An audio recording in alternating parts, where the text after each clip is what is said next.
Hello, world, and welcome to the Innovation Coaching Podcast. My name is Klaus Hostel, and I'm here today with Elina Jutelute. Not really true, but close enough. Elina, now there's a smile on your face because I mispronounced your name. Tell me how I can help. Hi, Klaus. Elina Jutelite. It's totally fine. Like I'm not even expecting people to say that. It's okay. So happy to be here. Honestly, thanks a lot for inviting. Thanks for coming on the show. And yeah, tell me more. I know you do brilliant work, but our audience doesn't. So tell me what you're into and tell me how we can make it better. Yeah, wow. I'm hearing different hats depending who I talk to. Well, first of all, people know me by my work at events. So I'm producing events. And this is my core business. I'm helping customers to construct the events, to run it, to execute it, to ensure they get the maximum ROI from it, like technology-wise, like all sides of it, really, from big ones to small ones. This is my core business. My side business is actually running freelance business community. And I would say my hobby, in brackets, takes more time than my core business, to be honest, at the moment.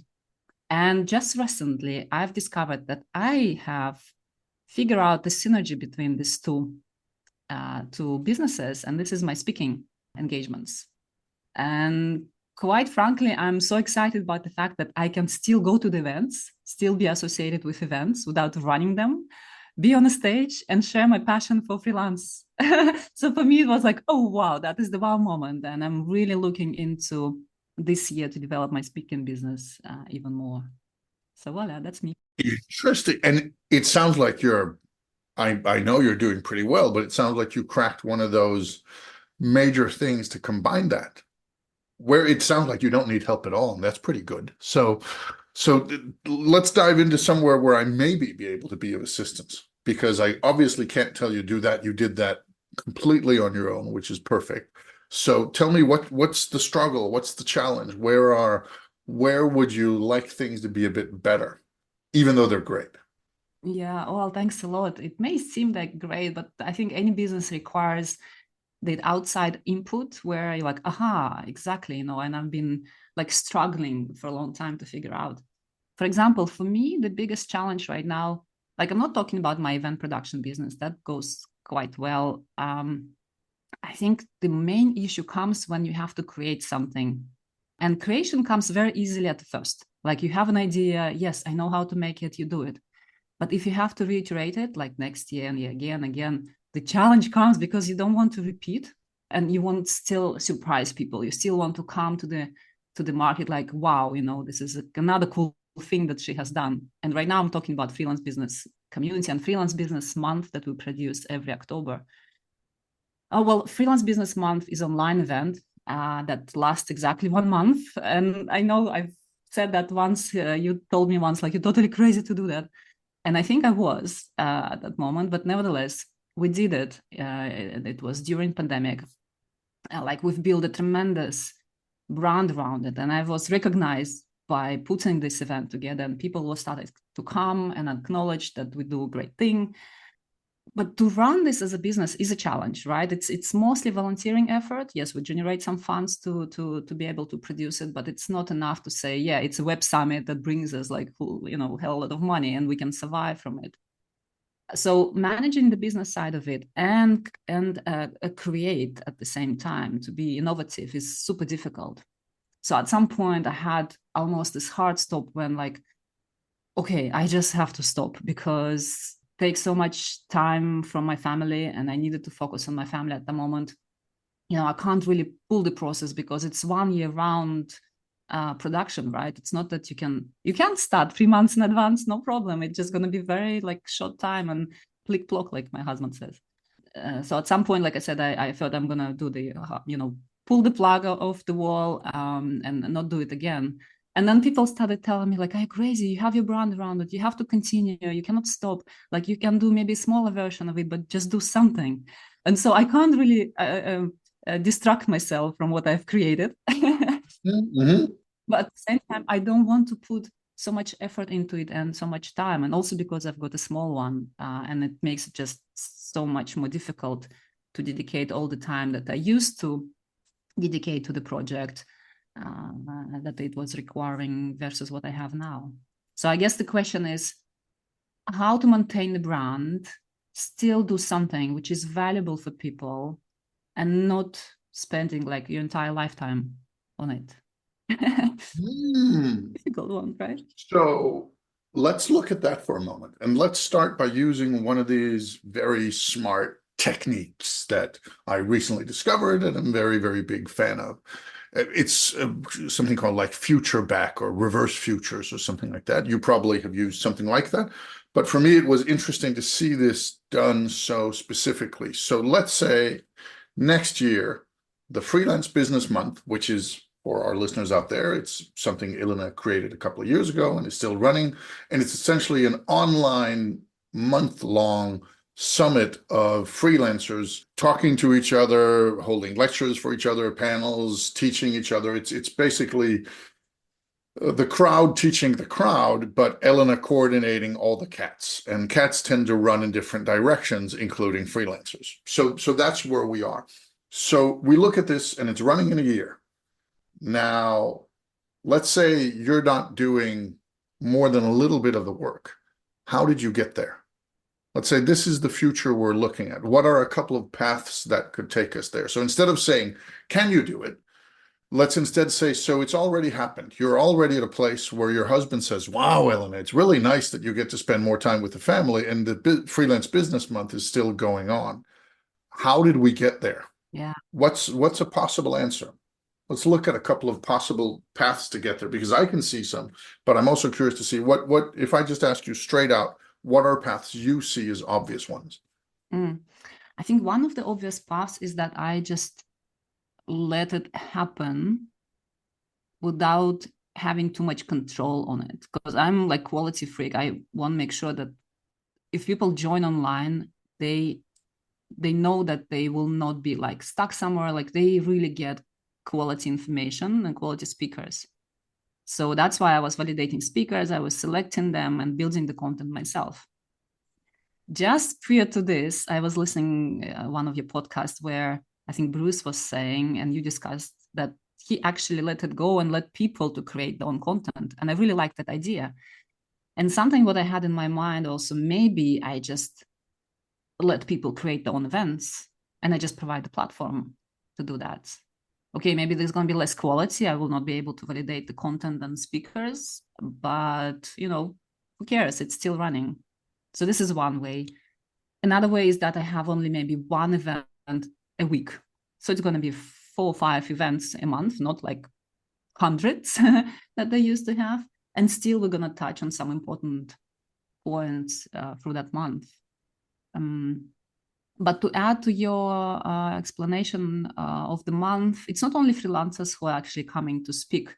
I think we build the brand of the event because it connects entire ecosystem. Mm-hmm. It's not only freelancers, it's also people who hiring freelancers, these service and product providers targeting freelancers like platforms or you name it, legislators and policymakers.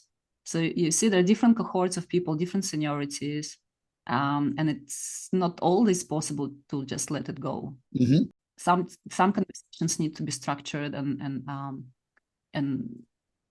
yeah, how to say it, controlled, not controlled, but I forgot the word, managed in a way, Managed. But let's stick with that, right? Because you talk about two things here that are super important. You talk about structure and you talk about letting go. And anybody who has high demands on quality, whether they're doing ice sculptures or online freelance business events, or they are creating food for their family, tend to have this idea that if it has to be good, then I need to double check that everything is good. Right? That's a tendency all of us have. Let me check when Saga, who's 6, when she comes in and wants to do cleaning, then we say, oh, that's really nice. You want to do cleaning. And then we double check that she does it well because she's 6. Now, a lot of us tend to think that way about our fellow humans, even though they're not 6. And what is hard to learn is that trust part, because if you let go, you can let go without trust. That's basically just saying, we'll let it kind of sail its own life and it's going to be fine and I'm not going to care and it's going to be what it is. That's one way of doing it. But there's also the other option, which is saying you let go, but you let go from a place of trust. And I think that one of the things that might benefit you immensely, both on a personal level, but also on a professional level, is maybe looking a little bit deeper into that, letting go from a place of trust. You mentioned your husband yourself, right? And if I remember correctly, there's some kids too. Yeah, small one. Yeah. Can your husband look after the kids without you there? Can you go on a 2-day trip to some other country? Of course. Right? Yeah, Yeah. And is that you letting go or is that you trusting and letting go? that's trust, of course. That's trust, of course. Yeah. And that's really not that different. If you can trust somebody with your kids, luckily his kids as well, right? So that makes it easier. But if you can trust somebody with your kids, which are usually quite important in people's lives, then maybe, just maybe, you can also trust somebody with part of your event. Now, there's of course the advantage with your husband that you probably know him quite well and you've gone on this journey together, all these sorts of things. But bringing in somebody that you trust and say, hey, here's this smaller part of the event, and I'd like you to run it, somebody who you trust and is open to doing that. Because as you said, that during the month you used to have like hundreds of things going on, and that's a lot of work coordinating all that. But what if you said, hello, Peter? Let's say you've worked with Peter for a while, and you know Peter, and you trust Peter, and you trust Peter's ability to select people because you trust Peter, and say, Peter, I'd like you to take charge of this part of the event, which is week number 1, and it's you need to build 20 things that go on during that week, right? Week number 1 will have 20 things going on, 20 panels, 20 talks, 20 workshops, 20 whatever. You leave that with Peter. Here are some guidelines, and then make sure to talk with Peter and make sure he agrees with the guidelines and doesn't turn around and go crazy, or at least you create them together. And then you talk a little bit about who could you open up. And then instead of you recruiting everybody and you vetting everybody and you doing things, then you say, Peter, you've got it. And if you want me to write introductory emails, I'm happy to, because then the email I get from you is not, hey, Klaus, can you be part of the Freelance Business Month again this year? It would be really lovely to have you. Here, let me do all the work for you. Then it would be, hey, Klaus, you should meet Peter. Peter is running week 1 of the Freelance Business Month, and he'd love to have you on board for it. I'll leave you two to talk. All the best, Elena. And that's suddenly a much different. It's still managing, it's still work, but it's a much different level of it. So the question is, right now there's one Elena running basically everything. That takes a lot of time. Where if you were one person running a team of, let's just say we divide it into 4 weeks and say that you have one person running each week, and each of these people is responsible for 1 week of the Freelance Business Month within a certain set of guidelines, right? Or maybe they're responsible for a track. Maybe Peter is, instead of coordinating week 1, maybe he's coordinating all of the big corporate reach outs, or all of the basic workshops, or all of the policy stuff, or all of the storytelling, whatever it is, right? You could, whether you do it via tracks or via weeks or whatever, and whether Peter does 20 events or he does 5 or he does 10, that's of course also something that can be figured out. But instead of you doing everything yourself, now you have a team of people who are doing, and it's not going to be exactly what you want. And some of Peter's choices you're going to disagree with, and some of them you're going to say, wow, he got Barack Obama to speak. I didn't know he knew that. I could never have gotten him. Wow, some of them are going to be better than what you did, and some of them are going to be worse. And some of them are going to be things where you said, okay, this is great, perfect, good work, Peter. So then the question becomes not, can you do all this work because you don't want to? Fair enough, right? Mm-hmm. But do you know enough Peters that you could build a team around you of people who don't get any money because there isn't any money, but still do this because they like it and they like you and they like the idea and are willing to take on a smaller piece of a kingdom because you've done the most important thing. You've created the beast and have set it in motion. So whoever took it over tomorrow, me, Peter, whoever we talk to, right? Whoever of these potential allies would take over the event, the most important thing has already been done, which is there is a brand, there is a community, there are people who will show up just because it's Freelance Business Month. There are some people who will show up because you poke them and ask them, but there are also people who will show up no matter if it's you who's in charge or Peter who's in charge, or you're in charge, but Peter is running part of the show. And the question is, one, is the brand strong enough to live without you? My guess would be yes, even if it's stronger with you. The second is, do you know enough Peters that you trust so that you can kind of hand off, if not the whole thing, then at least parts of the thing? My guess there is yes, but I'm not sure. How does this sound? Yeah, yeah, it sounds brilliant, and I'm pretty sure there are Peters that would be willing to join. But part of me says that I don't believe in free work. Just put it like this. Just because I'm running freelance business community, I'm pitching that any work has to be paid.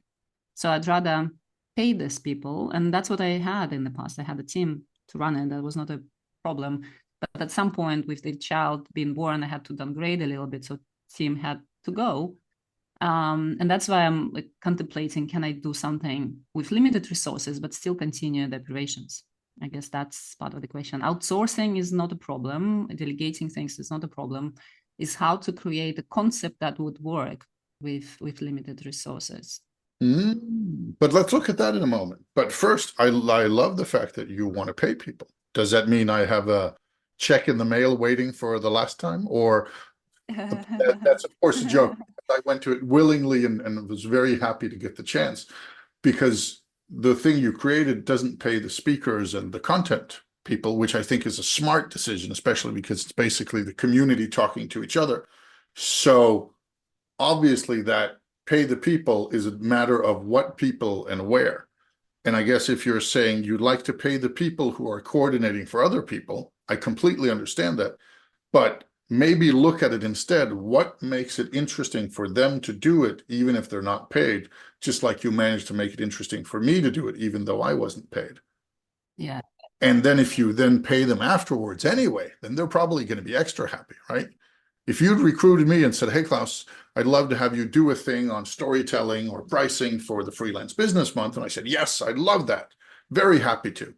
And then afterwards said, oh, by the way, we're going to send you 2 bottles of wine or a ticket to the Maldives or 2,000 euros in your bank account, or even 50 euros, right? Even that, then that would be a welcome bonus, but it wouldn't be the motivation. So I think the question is, why don't we create a kind of structure where people are not motivated by the money?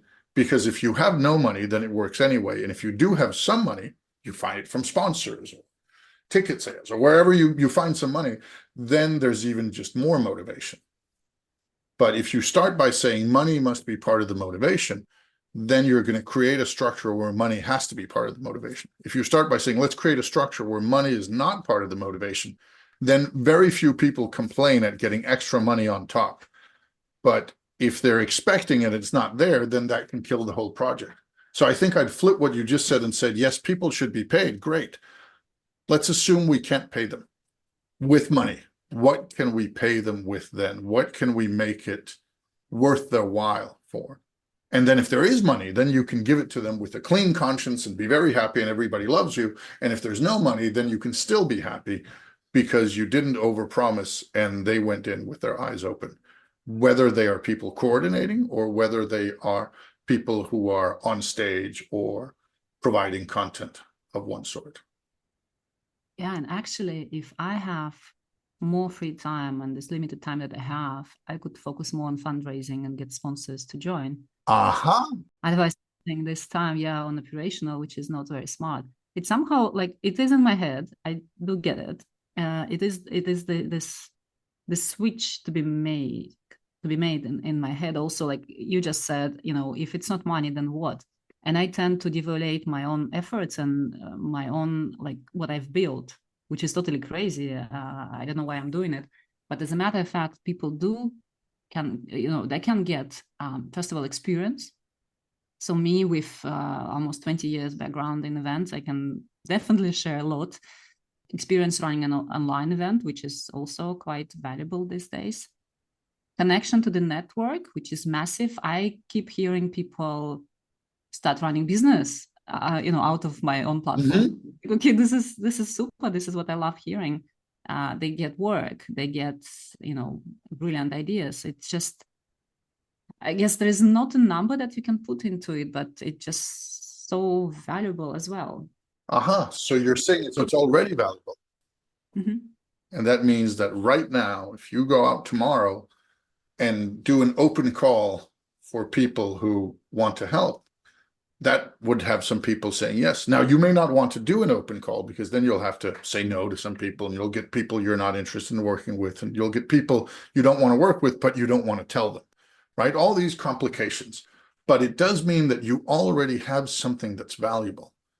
And not just for the people who come and speak or run a program item, but also potentially for people who coordinate other people. Mhm. If we take that, let's say that it's not a week, but let's say that the freelance business month is divided into 3-day blocks, and there's one break day. Every Sunday is a break day, right? So there's Monday, Tuesday, Wednesday, Thursday, Friday, Saturday. And each of these blocks, there's going to be 10 of these blocks in a month, and each of these blocks will have a person in charge.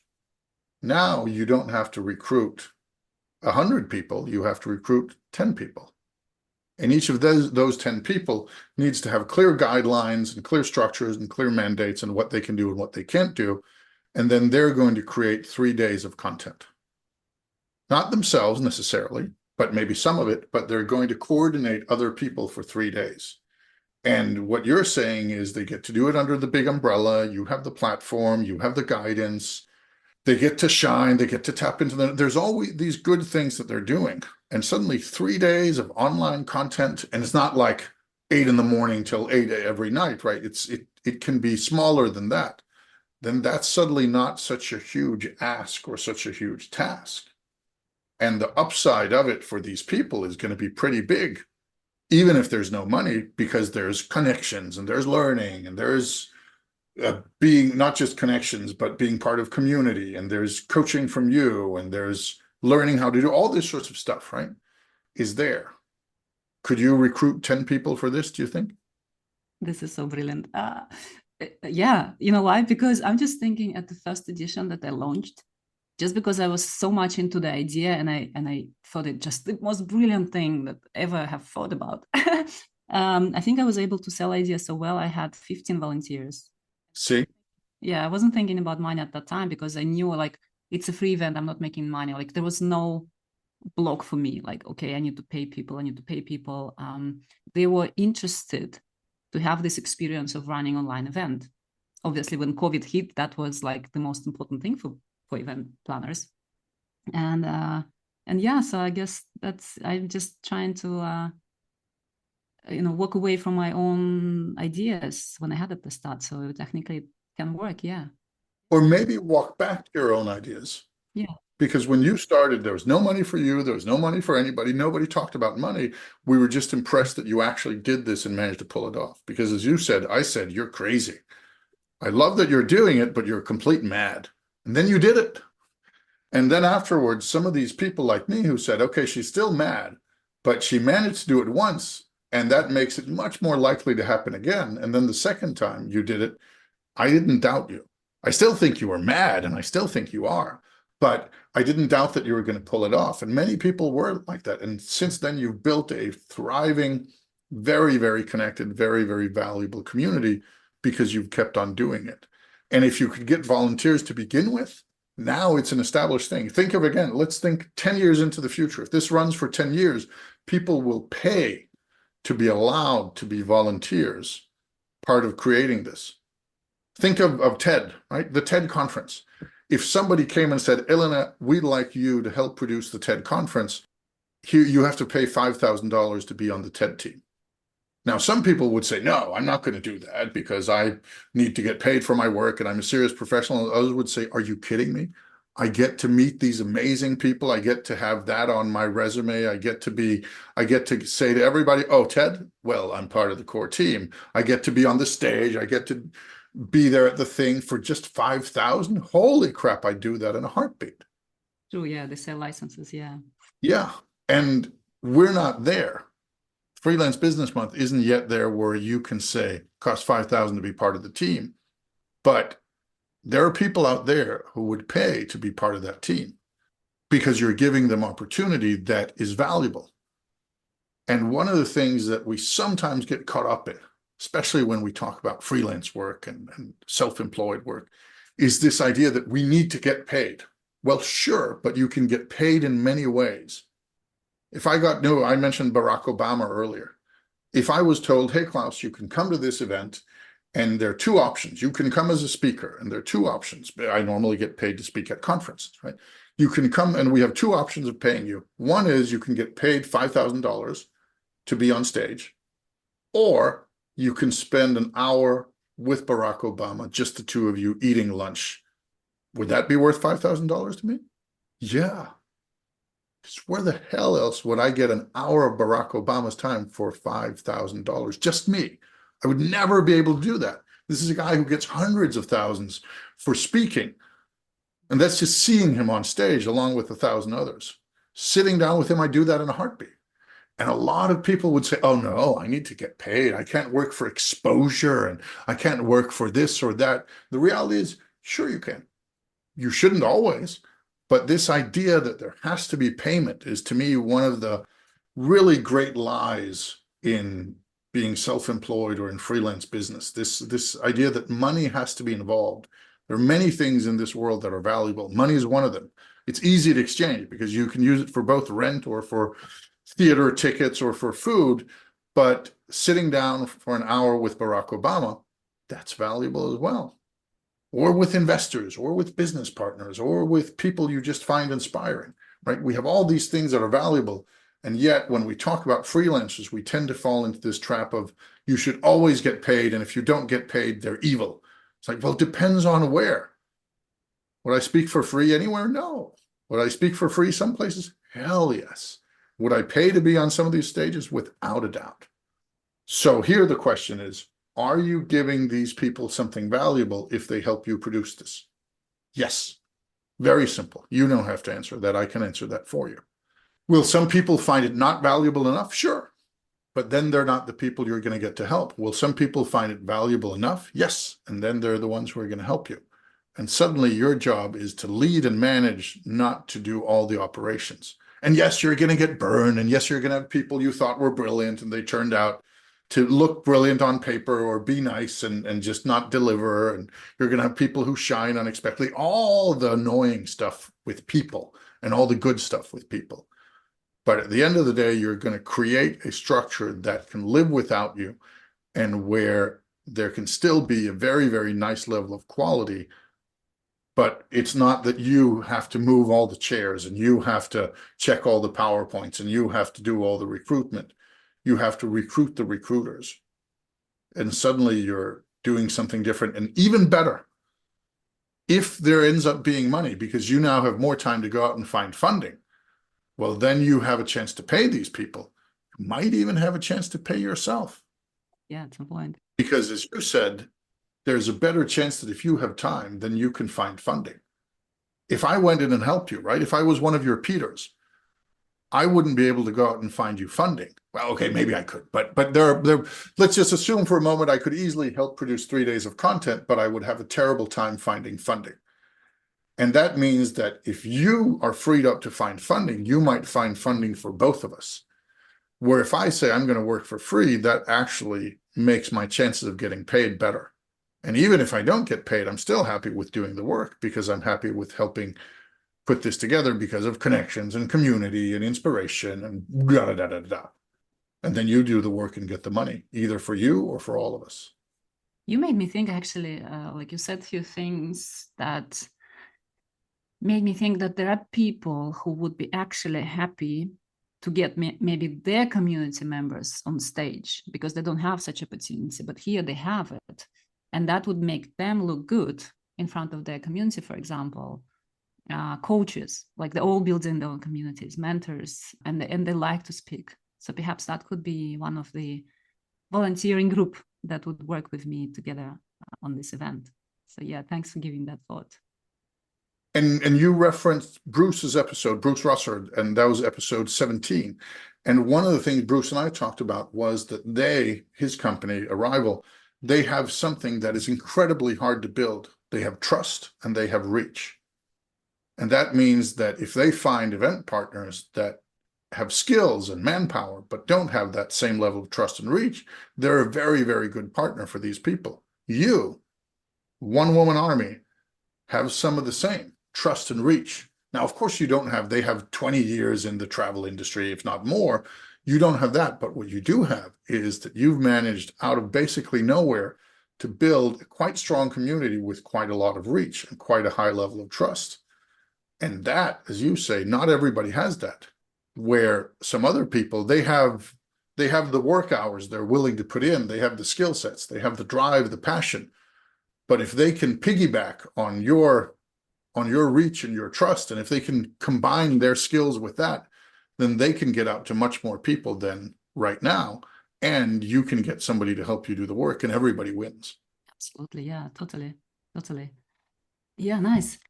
And just looking at the time, can I ask you another question? Yes. And not related to fitness community, but more on the speaking side, because I mentioned that is another thing I'm trying to develop. And of course, as a young speaker, in terms of speaking experience, I don't know how to find potential stages. Even though I've been in the event industry for a long time, obviously I can reach out to event planners.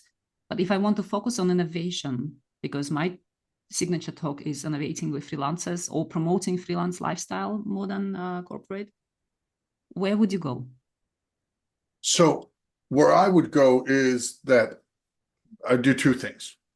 One is make sure that you are constantly putting out valuable content for people that care, right? That if you're doing, and when you get on a stage, you say something smart and wise about freelancers and freelance business and promoting the freelance lifestyle. That's valuable. That's nice when people give you a stage. You have a stage of your own, whether it's your social media networks or your Instagram account or your LinkedIn or your mailing list or the freelance business community. You have a platform of your own and you're quite good at building that. And if you're constantly giving these people something valuable, then one, that's really nice in itself. Two, there's a much better chance that they're going to remember you when they need something for their event, right? It's a little bit like advertising, that the dream of anybody with a small company who for the first time buys a bit of advertising, TV advertising, social media advertising, newspaper advertising, is that people will see their ad and they'll be so convinced of the brilliance of it that they will immediately click the buy button, right? And one of the things I heard this many years ago about advertising is, and this was a guy who was talking, he was using McDonald's as an example. He said, why does McDonald's advertise? Don't we know what McDonald's is? It's a global brand. It's incredibly strong. Why do they advertise?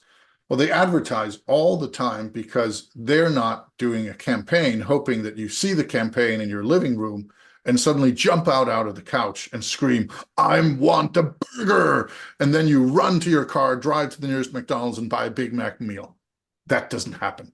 But what they're doing is they're saying, if we are constantly giving you advertising, reminding you of how nice and good and juicy we are, then when you're somewhere in the world and you're looking for food because you're hungry, then you're thinking, I could go for a chance. I could look at that local restaurant or that interesting high scale place or that fish place that has just opened around the corner.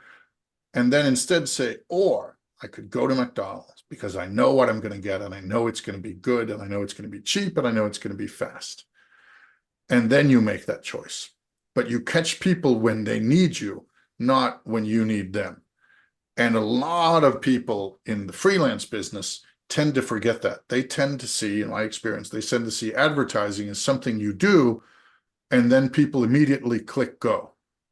Where the reality is that if you every day say, hi, here's a tip about freelance business, or here's a thing for whatever you do, then when somebody's sitting out there and they need to find a speaker for their event, or they need to run a workshop on how to live the freelance lifestyle, then you're going to be you're going to be their McDonald's. You're going to be, oh yeah, we should call Elena, where you don't know when they need you. That's the tricky thing, is that you don't know when a conversation is going on somewhere in the world where two people are sitting somewhere and one of them says, we could really use a speaker on freelancers and how to work with freelancers for our big corporate thing here where we have $10,000 for that speaker, which would be really nice. But when that happens somewhere in the world, whether it's in New York or Bangkok or Sao Paulo or Berlin, you would like one of these people, if not both of them, to say, you know who we should call? We should call Elena. And that means if they're going to get to that point, they need to remember you. And they'll remember you best by having seen you somewhere or met you, but they will also remember you if you are providing them with valuable stuff, because we tend to forget. And if you are constantly in a nice way, not a pushy way, right? I'm not saying write emails to people every day. Hey, have you forgotten me? I'm Elena. I can be hired. That's not going to be good. But if you are giving people the opt-in, the good stuff, then when that conversation happens, there's a much better chance they're going to think of you, because we try to imagine that we live in a rational world, right? In a rational world, these two people, it's Peter from before and Peter's friend Sabrina, and they're sitting there and they're in New York and they're doing a conference. And then we imagine they sit down and say, we'd like to have a speaker who's going to help our community with how to better live the freelance lifestyle. And then they're going to look on the internet and they're going to talk to some peers and they're going to do this and research and they're going to come to a rational, logical conclusion. They're going to hire that person. That's not how it works. What really happens is they're tired, they're overworked, they should have gone home. Peter's oldest son is sick, so he needs to pick him up from the daycare, and he's annoyed, and he also had a fight with his wife. And then as they're the way out the door, they're saying, oh, Sabrina, we still need a speaker for that thing. What could it be about? And she said, well, I have this amazing person I met 5 years ago, and I follow her on LinkedIn, and she writes about freelance stuff. Could it be that? And he says, yeah, good, go. Oh, yeah, Elena. Yeah, I was at one of her things a couple of years ago. I ran a day of her program. Yeah, call her. And that's how it really happens most of the time. And that means that if you're not in people's memory in a good way, not a bad way, but in a good way, then they're not going to give you that call. And it's the oddest pathways to that, where it's very tempting to think, oh, I should just market myself to these big people with big wallets and then they will click buy. But the reality is it's much more likely to be somebody met you 3 years ago in an offhand way at a train station. You had a 10-minute conversation. They talked about it to their uncle, who is now a board member, together with somebody who actually needs something. And then they call you out of the blue and say you've been recommended, and they can't even remember where. True, yeah, being on top of minds and building your own personal brand. That works all the time. I totally agree. Yeah. Okay. Being top of mind, yes, and being top of mind in a simple way that's understandable. Right? When I think of you as Ilona, who is an expert at building freelance communities. I know you run the freelance business months. I know that you're an expert at freelance community and freelance culture and freelance workers.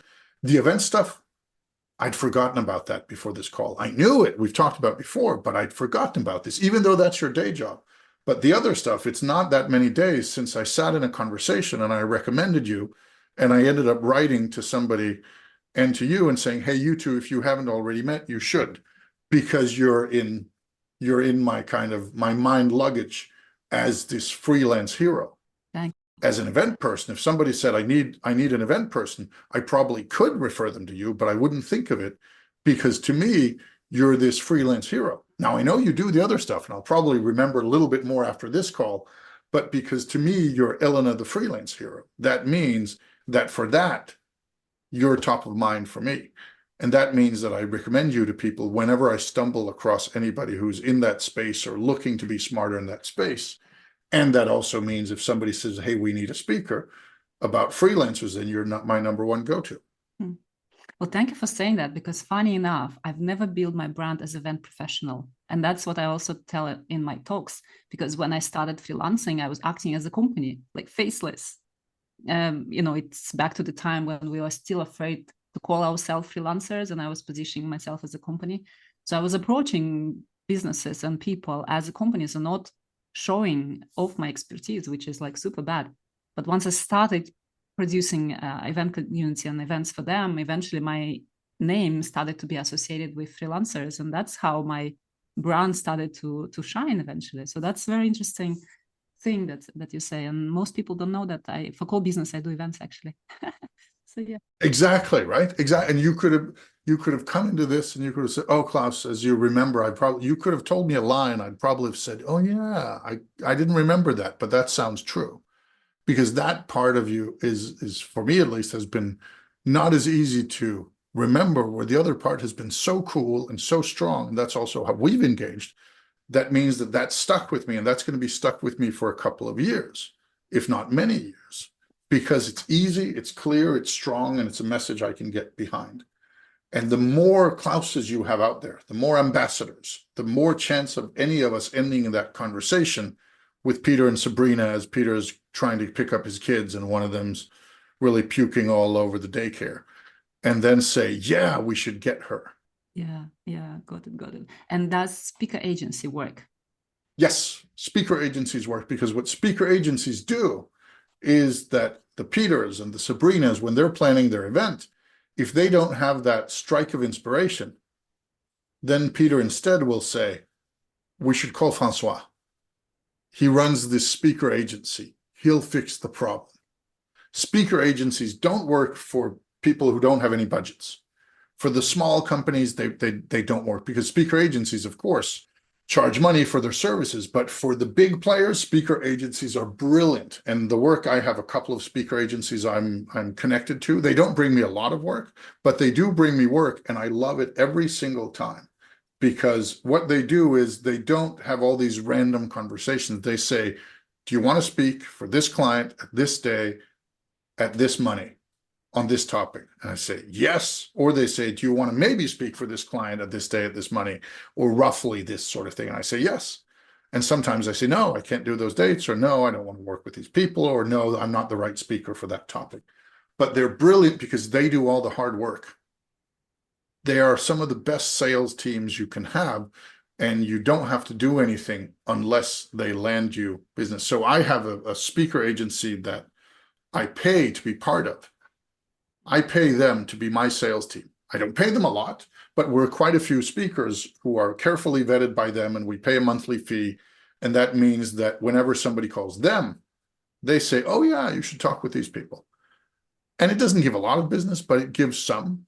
And it means that they're doing the work for me, which I love. So speaker agencies, yes, they can be seen as this unnecessary middleman, but I'd say that they are a huge advantage for everybody, because what they do is curate and coordinate and take sometimes very vague wishes from clients and turn them into actual speaking gigs for freelancers. So definitely. Yeah, okay, so something to consider. Thanks a lot, Klaus. Most welcome. And that also means we are coming to the point in time where it's wrap up time.